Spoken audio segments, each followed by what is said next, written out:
Bismillahirrahmanirrahim. Assalamualaikum warahmatullahi wabarakatuh. Selamat siang menuju sore, karena di mata kuliah pembelajaran akidah akhlak ini kita dimulai pukul 14.40 kalau tidak salah. Jadi siang menuju sore.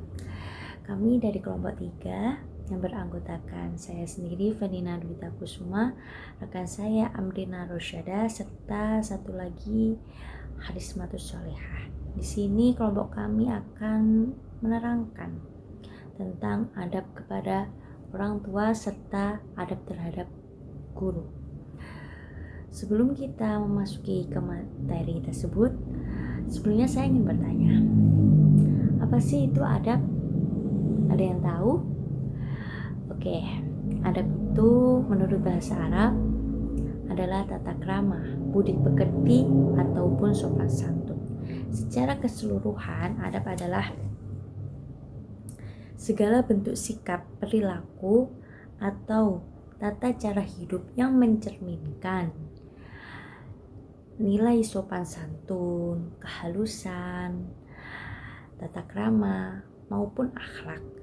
Jadi, dalam menjalankan kehidupan, manusia tidak boleh semena-mena, tidak boleh seenaknya sendiri, karena ada tata krama yang harus diperhatikan dalam menjalankan segala sesuatu.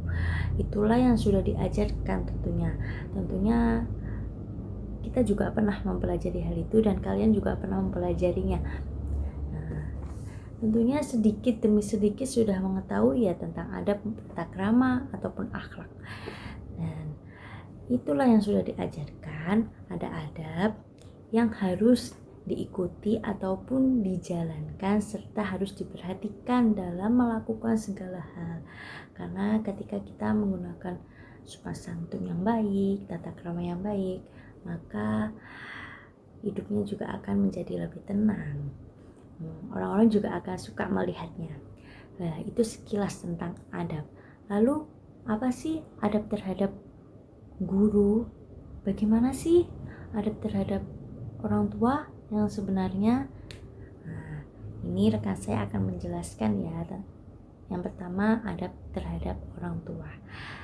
Bagaimana? Kita simak bersama-sama penjelasan dari rekan saya Amrina Rosyada. Assalamualaikum warahmatullahi wabarakatuh. Bagaimana kabarnya hari ini anak-anak? Ibu berharap semoga kalian tetap sehat dan tetap semangat ya. Baik, pada pertemuan kali ini Ibu akan menjelaskan tentang adab kepada kedua orang tua. Sebagai seorang anak, berbakti kepada kedua orang tua sudah menjadi hal yang wajib. Adapun perintah untuk berbakti kepada kedua orang tua terdapat dalam surat Al-Isra ayat 23. A'udzu billahi minasyaitonir rajim. Bismillahirrahmanirrahim. Wa qadha rabbuka alla ta'budu illa iyyahu wa bil walidaini ihsana. Imma yablughanna 'indaka al-kibara ahaduhuma aw kilahuma fala taqul lahumā uffin wa la tanharhumā wa qul lahumā qawlan karīmā. Yang artinya, dan Tuhanmu telah memerintahkan agar kamu jangan menyembah selain Dia, dan hendaklah berbuat baik kepada ibu bapa. Jika salah seorang di antara keduanya atau kedua-duanya sampai berusia lanjut dalam pemeliharaanmu, maka sekali-kali janganlah engkau mengatakan kepada keduanya perkataan dan janganlah engkau membentak keduanya, dan ucapkanlah kepada keduanya perkataan yang baik. Salah satu bentuk atau cara berbakti kepada ke orang tua yaitu dengan memperhatikan etika dan adab antara anak dengan kedua orang tuanya.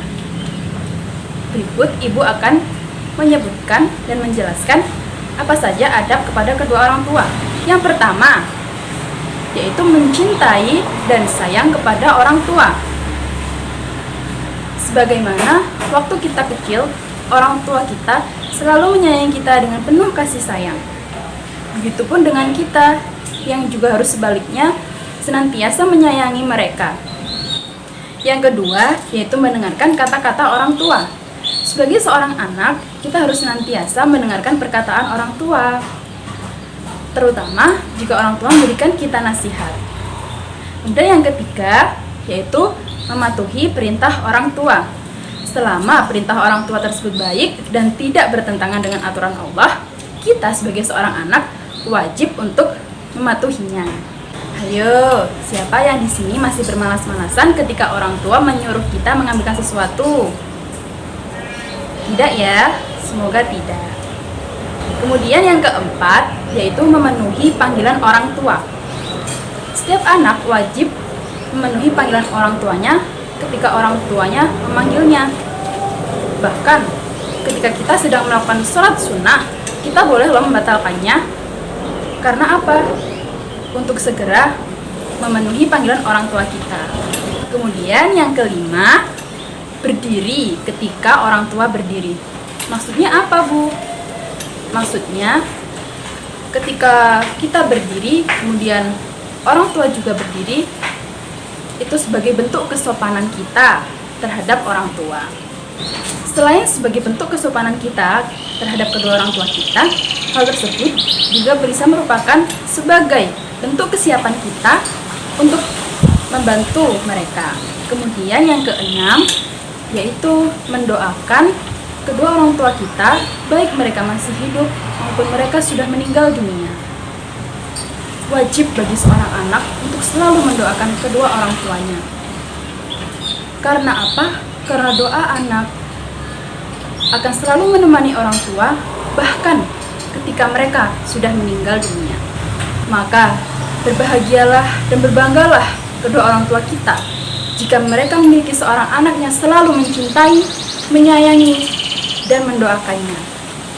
Ibu berharap semoga kalian senantiasa menjadi anak yang selalu mencintai, menyayangi, dan mendoakan kedua orang tua kita. Nah, itulah keenam adab yang sudah Ibu jelaskan kepada kalian. Semoga kalian paham ya. Dan semoga ilmu yang Ibu berikan kepada kalian bisa bermanfaat.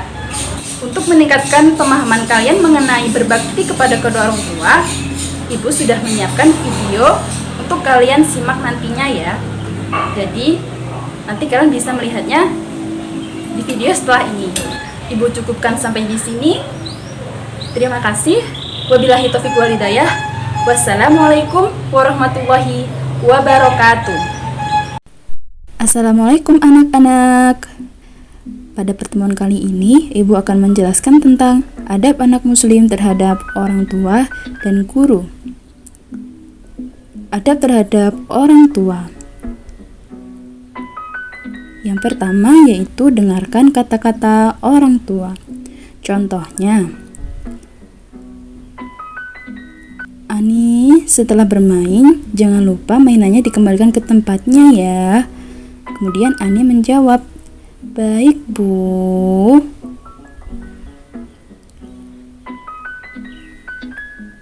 Kemudian yang kedua, mematuhi perintah orang tua.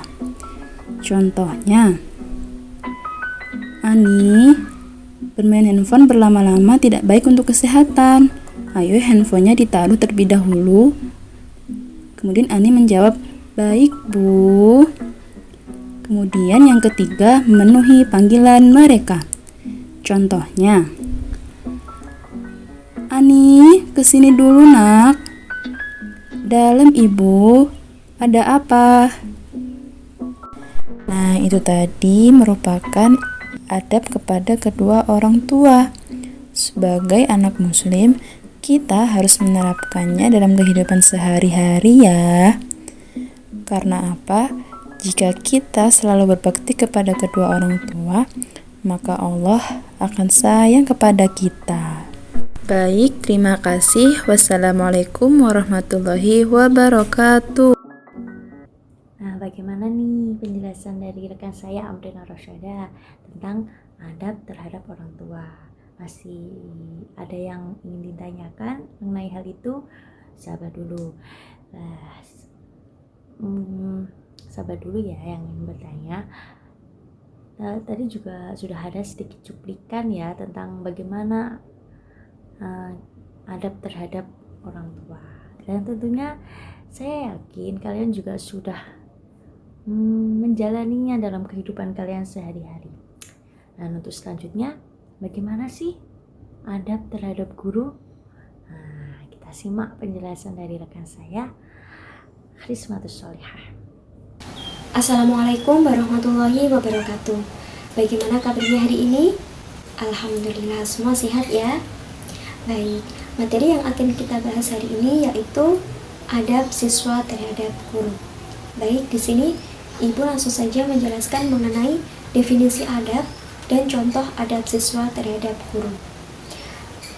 Adab secara bahasa berasal dari kata adaba yang berarti kesopanan, sopan santun, tata krama, atau nilai yang dianggap baik oleh masyarakat.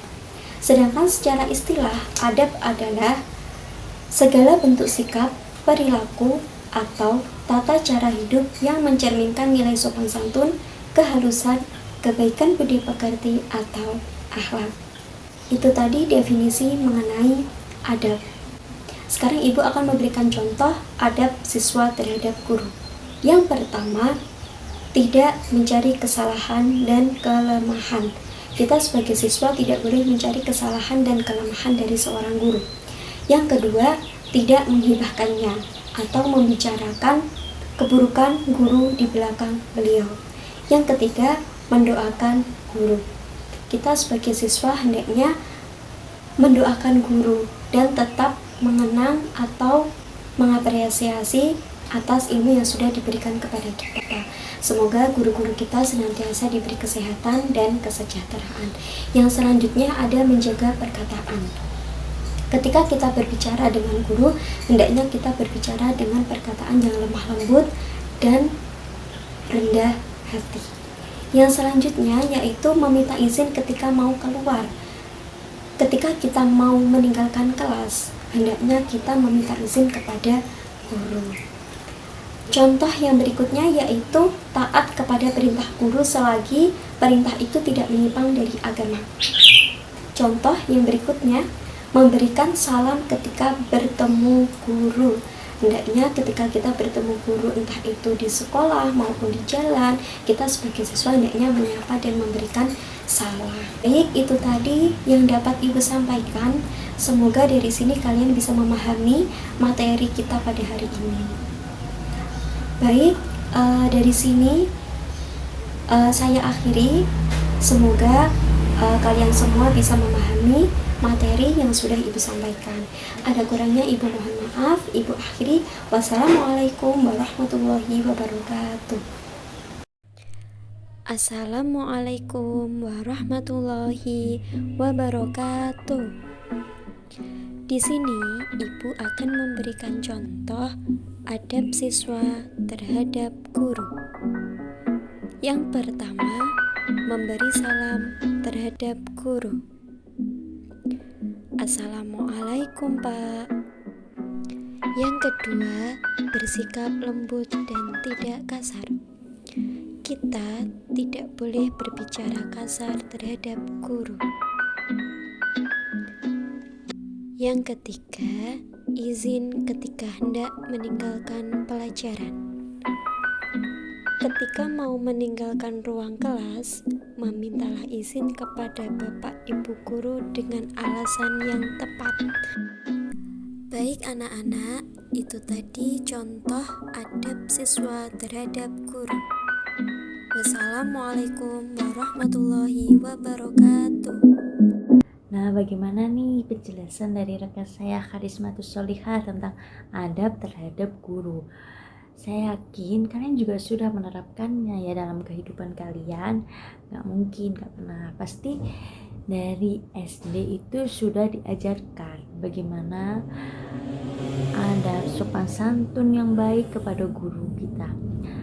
Lalu saya sebelum kalian bertanya, pasti sudah banyak yang ingin bertanya. Sebelum kalian bertanya, saya akan mendapatkan sedikit manfaat dari kita mempunyai adab yang baik, mempunyai sopan santun, entah itu dalam dunia masyarakat, orang tua maupun kepada guru. Pasti ada manfaatnya ya. Yang pertama, dihargai banyak orang. Tentunya Kalau kita mempunyai adab yang baik kepada orang tua kita, kepada guru kita, masyarakat juga akan mengerti, oh itu adabnya baik, gitu, pasti tahu. Jadi juga berpengaruh dalam kehidupan masyarakat kita. Lalu disenangi banyak orang pastinya. Terus menjadi anak yang berbakti kepada orang tua, kita juga semakin disayang sama orang tua kita karena kita sopan terhadap orang tua kita. Kehidupan juga semakin lebih tenang. Terus kalau kita mempunyai adab yang baik kepada guru kita belajar juga jadi tenang, barokah belajarnya, banyak berkahnya. Jadi banyak ya sebenarnya manfaat ketika kita memiliki perilaku yang baik. Dan mungkin cukup sekian tambahan dari saya dan penjelasan dari rekan-rekan saya. Kurang lebihnya mohon maaf. Wassalamualaikum warahmatullahi wabarakatuh.